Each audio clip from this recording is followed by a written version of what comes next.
মহারাষ্ট্রের শ্রমিক যারা এসছে তা নিয়েও আতঙ্কিত জেলাবাসী, কি বলবেন? দেখুন, পরিযায়ী শ্রমিক তারা কারা? যারা বাইরে রুটি সন্ধানে রাজ্য ছেড়ে পাড়ি দিয়েছে। পশ্চিমবঙ্গের বহু মানুষ বাইরে আটকে আছে, তারা শুধু পরিযায়ী শ্রমিক নয়, তাদের রুগী আছে, রুগীর পরিজন আছে, ছাত্র আছে, ছাত্রী আছে, বেড়াতে গেছে, কেউ কেউ হনিমুন করতে গেছে, কেউ তীর্থযাত্রা করতে গেছে, তারা সবাই আটকে আছে। পরিযায়ী পরিযায়ী পরিযায়ী করে এমন একটা বাতাবরণ তৈরি করা হচ্ছে এই বাংলায়, বিশেষ করে বাংলার মুখ্যমন্ত্রী মমতা ব্যানার্জি, যারা পরিযায়ী মানে একটা করে ভিলেন। পরিযায়ী শ্রমিকরা কিন্তু ভিলেন না, তারা কিন্তু করোনার দৈত্য নয়। আজকে পরিযায়ী শ্রমিকদের যদি আগে নিয়ে আসা হতো, তাহলে মমতা ব্যানার্জি বলছে না আস্তে আস্তে পজিটিভ হয়ে যাচ্ছে তারা, সেটা তাদের হতো না। যদি পরিযায়ী শ্রমিকদের কেউ পজিটিভ হয়ে থাকে পশ্চিমবঙ্গে প্রবেশের আগে, তার জন্য সব থেকে আগে দায়ী থাকবে কে? বাংলার মুখ্যমন্ত্রী মমতা ব্যানার্জি। কারণ এই পরিযায়ী শ্রমিকদের সঙ্গে পশ্চিমবঙ্গের আটকে থাকা মানুষদের সঙ্গে ছেলে খেলা হয়েছে দিনের পর দিন। তারা আমার রাজ্যের বাসিন্দা। আজকে ভারতবর্ষের বাইরে যারা আছে তাদেরকে ভারত সরকার নিয়ে আসছে ট্রেনে চাপিয়ে, জাহাজে চাপিয়ে। ভারতবর্ষের মধ্যে যারা আমাদের রাজ্যের মানুষ আছে তাদেরকে দেশে ফেরানোর দায়িত্ব কি আমাদের নেই? না তাদেরকে বলবো ভাই তোমরা বাইরে না খেয়ে না দিয়ে সব মরে যাও, তোমাদের ডেড বডি নিয়ে আসবো, বাইরে তোমাদের করোনা হোক, করোনায় তোমরা মরো, তোমাদের ডেড বডি আনার দায়িত্ব তখন নিতে হবে। এটা যারা বলতে হবে। কি বলেছিলাম প্রথম দিন থেকে? আমি প্রথম দিন থেকে একটা কথা বাংলার মুখ্যমন্ত্রীকে বলেছিলাম, আমি কেন্দ্রকে রাজি করিয়েছিলাম যে যেখানে যেখানে বাংলার শ্রমিকদের সংখ্যা বেশি, যেখানে যেখানে বাংলার শ্রমিকরা আটকে আছে, আপনি দুটো ট্রেনে করে তাদেরকে নিয়ে আসেন। ট্রেনে করে নিয়ে আসার আগে যেটা অরিজিনেটিং স্টেট, অর্থাৎ যেখানকার থেকে আমি আনছি সেই স্টেটের সঙ্গে কথা বলে বলুন যে তাদের করোনা নেগেটিভ সার্টিফিকেট রেডি করুন। করোনা নেগেটিভ হলে ট্রেনে ইত্যাদি আপনি নামিয়ে নিন, যেখানে যেখানে পাঠাবেন সেখানে সেখানে তাদের কোয়ারেন্টাইন বা অন্য পরীক্ষা নিরীক্ষা করে রাখার ব্যবস্থা করুন। রাতারাতি দরকার ছিল না, ধীরে ধীরে। আমি ভারতবর্ষের রেলমন্ত্রীকে বলে ব্যবস্থা করেছিলাম যে আমি প্রতিদিন 100 করে ট্রেনের ব্যবস্থা করব, ডেলি 100 ট্রেন। আমি চ্যালেঞ্জ দিয়েছিলাম যে যদি আমি 100 ট্রেনের ব্যবস্থা করতে না পারি প্রতিদিন বাংলার জন্য, আমি তাহলে এমপি পদ ত্যাগ করবো, রাজনীতি করার ছিল। আপনি কি করলেন? বললেন আমি ট্রেনে করে আনবো না। একবার বলছেন আনবো, একবার বলছেন আনবো না।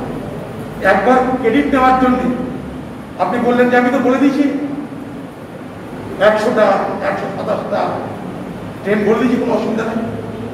আপনার দলের নেতারা কখনো ডানকুনিতে, কখনো বহরমপুরে যখন পরিযায়ী শ্রমিকরা আসছে তাদেরকে ফুল দিচ্ছে, বিরিয়ানির প্যাকেট দিচ্ছে, তাদেরকে বলছে যে বলো মমতা ব্যানার্জি নিয়ে এসছে, মমতা ব্যানার্জি নামে স্লোগান দাও।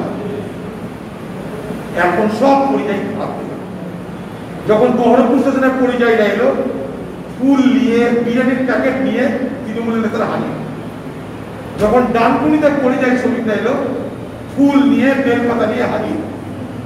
এখন সব পরিযায়ী শ্রমিকরা সব ভিলেন হয়ে গেছে।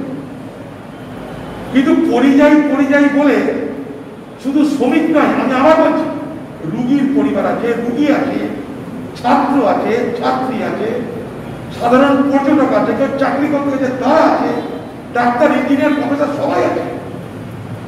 আরেকটা খুব সুকৌশল একটা খেলা হচ্ছে, পরিযায়ী শ্রমিকরা এসে মুর্শিদাবাদে করোনা বাড়িয়ে দিল, এই কথা বলার পাশাপাশি সূক্ষ্মভাবে এখানটা একটা সাম্প্রদায়িক খেলা খেলার পরিযায়ী মানে সব মুসলমান, মুসলমানরা এসে এখানটায় করোনা বাড়িয়ে দিল। দেখো অধীর চৌধুরী সব মুসলমানদেরকে মুর্শিদাবাদে ঢুকিয়ে করোনা প্রসার ঘটাতে সাহায্য, খুব সূক্ষ্মভাবে এই খেলাটা, খুব সূক্ষ্মভাবে একটা খেলার চেষ্টা হচ্ছে বাংলার মুখ্যমন্ত্রীরা করছেন। যেহেতু পশ্চিমবঙ্গে স্বাস্থ্য ব্যবস্থা ভেঙে পড়েছে, সামলাতে পারছেন না, তাই সব দোষ পরিযায়ীরা এলো সব খারাপ। পশ্চিমবঙ্গের মুখ্যমন্ত্রী বলছে আমি সব ব্যবস্থা করে ফেলেছিলাম, কিন্তু পরিযায়ীরা এসে সব বন্ধ করে দিল।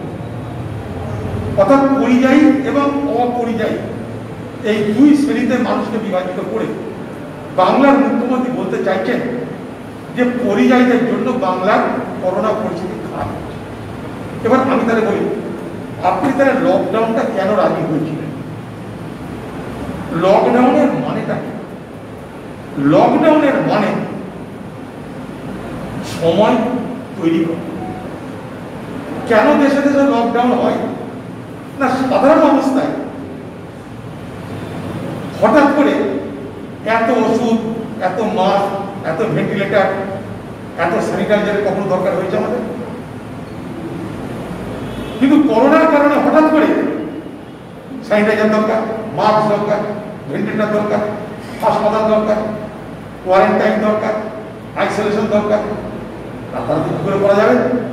রাতারাতি করা সম্ভব না। তাই কি করতে হবে? থামিয়ে দাও সবাই, যে যেখানে আছে থামিয়ে দাও, থামিয়ে দিয়ে সময় পাওয়া যাবে। সেই সময়ের মধ্যে চিকিৎসা ব্যবস্থাকে উন্নত করো, মাস্ক, স্যানিটাইজার, ভেন্টিলেটর, বেড তার ব্যবস্থা করো, ডাক্তার, ওষুধ, নার্সদের ট্রেনিং দেওয়ার ব্যবস্থা করো। অর্থাৎ লকডাউন মানে আমি সময় ম্যানেজ করলাম, সময় তৈরি করলাম, এবং সেই সময়ের মধ্যে আমি এমন করে প্রস্তুতি নেব যাতে পরবর্তীকালে করোনার সংক্রমণ বাড়লে আমি রুখতে পারি। এটার নাম হচ্ছে লকডাউন। চতুর্থ দফার লকডাউনটা কেন হলো? তার কারণ একটাই, যে সরকার মনে করছে আরেকটু সময় নিলে ভালো। সেই সরকার, সবাই সব সরকারিদের সময় নিচ্ছে, পশ্চিমবঙ্গ সরকার একভাবে সময় নিচ্ছে। কিন্তু আমি যদি প্রশ্ন করি, এই যে লকডাউন পিরিয়ডটা চলে গেল, এই লকডাউন পিরিয়ডে আপনি কি ব্যবস্থা নিয়েছেন যে করোনা সংক্রমণ থেকে বাংলাকে রক্ষা করতে? কোনো ব্যবস্থা নেই। আমি প্রথম দিন বলেছিলাম যে বাংলার প্রত্যেকটা গ্রামে গ্রামে স্কুল আছে, আইসিডিএস আছে। বাংলার প্রত্যেকটা গ্রামে গ্রামে স্কুল আছে, আপনারা কয়েকটা আইসিডিএস আছে, বিয়ে বাড়ি আছে, শ্রাদ্ধ বাড়ি আছে। সেখানে কোয়ারেন্টাইন সেন্টার করার ব্যবস্থা করবে। যে যখন আসবে সেখানে রেখে দেবেন, কোয়ারেন্টাইন হয়ে যাবে। করেছে। এখন কি দেখছি, মুর্শিদাবাদের তৃণমূলের নেতারা নাকি কোয়ারেন্টাইন সেন্টার করবে। কোয়ারেন্টাইন সেন্টার করার দায়িত্ব কার? সরকার। কোন সরকার? রাজ্য সরকার। রাজ্য সরকারের প্রশাসকরা আছে, তারা কোয়ারেন্টাইন করবে, কোয়ারেন্টাইনের সেন্টার করবে। পঞ্চায়েতকে নেবে, পঞ্চায়েত সমিতিকে নেবে, জেলা পরিষদকে নেবে, বিডিও, এসডিও, তাদেরকে নিয়ে ঠিক করবে কোথায় কোথায় কোয়ারেন্টাইন সেন্টার করা যাবে। সেখানে রাজনীতিদের নিশ্চয়ই সাহায্য করবে। কিন্তু এখানে আমরা কি দেখছি, সরকার বা তৃণমূলের নেতারা সরকার হয়ে গেছে। তৃণমূলের নেতা ঠিক করছে কোথায় কোয়ারেন্টাইন হবে। সেখানে স্বাস্থ্য দপ্তরে কেউ নেই। কোয়ারেন্টাইনটা স্বাস্থ্য পরিষেবার মধ্যে পড়ে, কোয়ারেন্টাইনটা তো স্বাস্থ্য পরিষেবার মধ্যে পড়ে। তাহলে তৃণমূল নেতারা কাউকে স্যালাইন দরকার স্যালাইন দেবে, অক্সিজেন দরকার অক্সিজেন দেবে, ইঞ্জেকশন দেবে। তাহলে তৃণমূলের নেতারা ডাক্তার হয়ে গেল। আজকে ভয়ঙ্কর খেলা খেলছে যে তৃণমূলের নেতা সে আজকে প্রশাসককে সরিয়ে দিয়ে নিজে প্রশাসক হয়ে যাবে। পশ্চিমবঙ্গের মিউনিসিপালিটিগুলো প্রশাসক নাই, তৃণমূল পার্টির নেতারা প্রশাসক। আগামী দিনে হয়তো এসপি থাকবে না, ডিএম থাকবে না, তৃণমূলের নেতারা তো বসে বেঁচিয়ে রাখেন। এমনি আমরা জানি এসপি ডিএমকে দালালি করতেই হবে, করেও তারা। এখানে এসপি ডিএম ডিআইজি সব তৃণমূলের দালাল আমরা জানি। কিন্তু এমন না হয় যে তারা বাড়িতে তাদের চেয়ারে তৃণমূলের নেতা বসে গেল। যেমন আজকে কোয়ারেন্টাইন সেন্টার ঠিক করবে কোথায় হবে, তৃণমূল নেতা। মিউনিসিপালিটি চালাবে কে? তৃণমূল নেতা। বলা হচ্ছে প্রশাসনিক ব্যবস্থা, অ্যাডমিনিস্ট্রেটরকে তৃণমূলের নেতা। তাহলে বিডিও এসডিও করি দরকার নেই আমাদের, তৃণমূলের নেতা অ্যাডমিনিস্ট্রেটর, তারাই এসপি, তারাই গিয়ে ঝামেলা করে। অর্থাৎ পশ্চিমবঙ্গ জুড়ে এক অরাজকতা, এগুলো হচ্ছে কতগুলো স্পষ্ট চেহারা দেখতে পাচ্ছি। পশ্চিমবঙ্গে আমার নিজের অভিজ্ঞতা, আমি কালকে এসেছি, প্রথম দিল্লি থেকে ফ্লাইট এসেছে গতকাল, আর প্রথম ফ্লাইটে আমি গতকাল কলকাতায় গেছি। তৃণমূল বাংলা বলছিল যে অধীর চৌধুরী পালিয়ে গেছে, ঠান্ডা করে ঘুমাচ্ছে। যাই হোক, আসবার সুযোগ ছিল না, কারণ সব বন্ধ ছিল, তাই আসতে পারে, নাহলে অনেক আগেই চলে আসতাম। কালকে প্রথম চালু হয়েছে, আর প্রথম দিনেই এসেছে।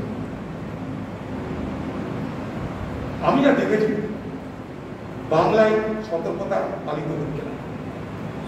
লকডাউনের যে আবশ্যিক ধর্মগুলো, আবশ্যিক কর্তব্য, সেটা কিন্তু পালিত হচ্ছে। গ্রামে গঞ্জে তো কিছুই না, কিন্তু বিপদ আজ হচ্ছে না, মানে এটা নয় যে কাল হবে না। বাংলার প্রত্যেকটা মানুষকে বলবো, একটু সতর্কতা অবলম্বন করলে ক্ষতি কি আমাদের? দয়া করে একটু সতর্কতা অবলম্বন, দয়া করে সতর্কতা অবলম্বন করুন। একটু দূরত্ব,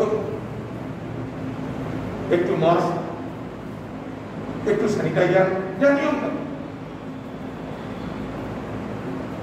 আমি তো অধীর চৌধুরী এমপি, আমি এই লকডাউন চালু হওয়ার কয়েক বছর আগে থেকে স্যানিটাইজার ব্যবহার অভ্যাস আমার ভালো থাকে না।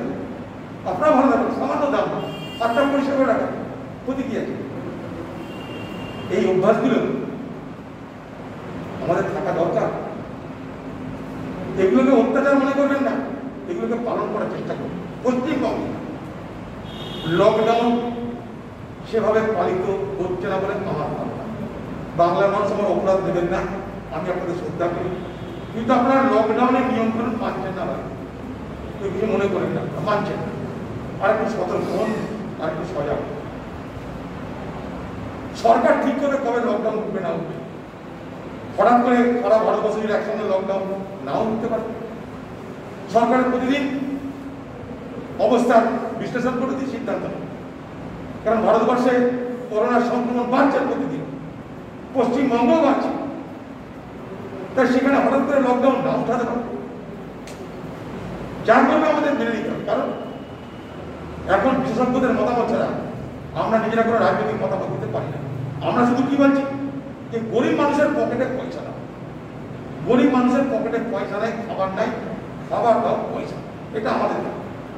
কালকে আমরা স্পিক আপ প্রোগ্রাম করেছি, আমরা প্রত্যেককে 10,000 টাকা করে এখনই দাও, 7,500 টাকা করে মাসে মাসে 6 মাস তোমরা দাও।